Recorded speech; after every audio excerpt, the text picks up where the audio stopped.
Hi అండి, అందరూ ఎలా ఉన్నారు? నేనైతే చాలా బాగున్నాను. ఈరోజు dry fruit laddu చూపించేస్తున్నానండి.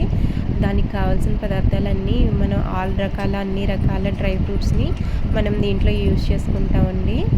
One by one మనం బాదం, పిస్తా, జీడిపప్పు, పంకిన్ సీడ్స్, వాల్నట్స్, అవిసె గింజలు, కర్బూజా సీడ్స్, ఇంకా కిస్మిస్, ఇలా అన్ని రకాలు సీడ్స్ని ఒకదాని తర్వాత ఒకటి మనం ఫ్రై చేసుకుంటూ ఉండాలండి. ఇలా ఫ్రై చేసుకోవడం వల్ల ఏంటంటే మనకి లడ్డు అన్నది టేస్ట్ చాలా బాగుంటుందన్నమాట. సో దానివల్ల మనం అన్నీ ఒకసారి రోస్ట్ చేసుకోవడం కన్నా వన్ బై వన్ రోస్ట్ చేసుకోవడం అంటే బాగుంటుందన్నమాట. ఇవన్నిటిని కలిపి మనం మిక్సీ పట్టేయచ్చు. బట్ ఏంటంటే ఒకదాని తర్వాత ఒకటి రోస్ట్ చేసుకుంటే చాలా బాగుంటుంది. అన్నిటినీ కలిపేసి పక్కన పెట్టేసుకోవచ్చండి. సో మనం ఇవన్నిటిని వేసుకోవచ్చు. నేనైతే అవిసె గింజలు కూడా వేసానండి. అవిసె గింజలు కూడా ఫ్రై చేసేసుకుని మనం పక్కన పెట్టేసుకోవాలి. అన్నీ మనకి బాగా డ్రై రోస్ట్ అవసరం లేదండి, జస్ట్ నార్మల్ రోస్ట్ అయితే సరిపోతుంది.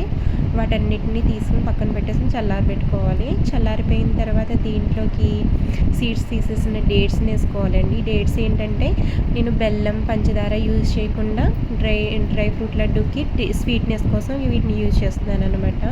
ఈ మిక్సీలో మనం ఇవి కొంచెం బరకగానే మనం మిక్సీ పట్టుకోవాలన్నమాట అండి. బాగా మెత్తగా పేస్ట్లాగా పౌడర్లా కాకుండా కొంచెం బరకగా పట్టుకోవాలన్నమాట. అంటే మనం తిన్నప్పుడు మనకి ఆ ఫ్లేవర్ అన్నది తెలుస్తూ ఉంటుందన్నమాట.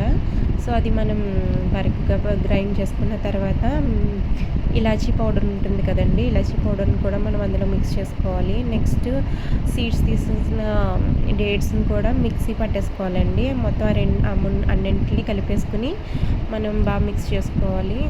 మనకి ఎక్స్ట్రా స్వీట్నెస్ కావాలంటే హనీ యూజ్ చేసుకోవచ్చండి. మనం ఇంకేమీ యూజ్ చేయవసరం లేదు.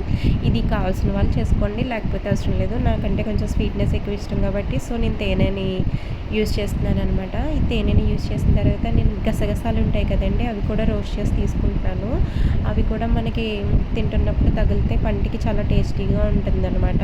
సో నేను అవి కూడా రోస్ట్ చేసుకుని వేసుకున్నాను, మిక్స్ చేసుకుంటున్నాను అనమాట. అవి కూడా మిక్స్ చేసేసిన తర్వాత నెయ్యి ఉంటుంది కదా, నెయ్యిని మన చేతికి తాకించుకుని అవి లడ్డూల కింద చుట్టేసుకోవాలండి. మొత్తం బాగా మిక్స్ చేసేసుకుని ఒకదాని తర్వాత ఒకటి మనం నెయ్యి తాకుని లడ్డూలు చేసుకున్నట్లయితే బాగా అయిపోతాయి అన్నమాట మనకి లడ్డూలు. ఈ లడ్డూలు డేకి వచ్చి ఒకటి తిన్నట్లయితే మనం చాలా హెల్తీగా ఉంటామండి. హెయిర్ ఊడడం అన్నది అలాంటివి ఏమి ఉండవు అన్నమాట. మన స్కిన్ కూడా బాగుంటుంది. అన్ని రకాల డ్రై ఫ్రూట్స్ ఒకేసారి తినాలంటే మనం తినలేం కదా, ఇలా లడ్డూలు చేసుకుని తింటే చాలా బాగుంటుంది అనమాట. ఈ లడ్డు కూడా చాలా టేస్టీగా ఉంటుందండి. ఒకసారి ట్రై చేయండి మీరు అందరూ కూడా. ఇంకా మొత్తం లడ్డూలన్నీ చుట్టేసానండి. ఇంకా నాకైతే ఇన్ని లడ్డూలు అయినాయి, చాలా బాగా వచ్చాయి అన్నమాట. వీటన్నిటిని స్టోర్ చేసుకోండి. థ్యాంక్ యూ అండి.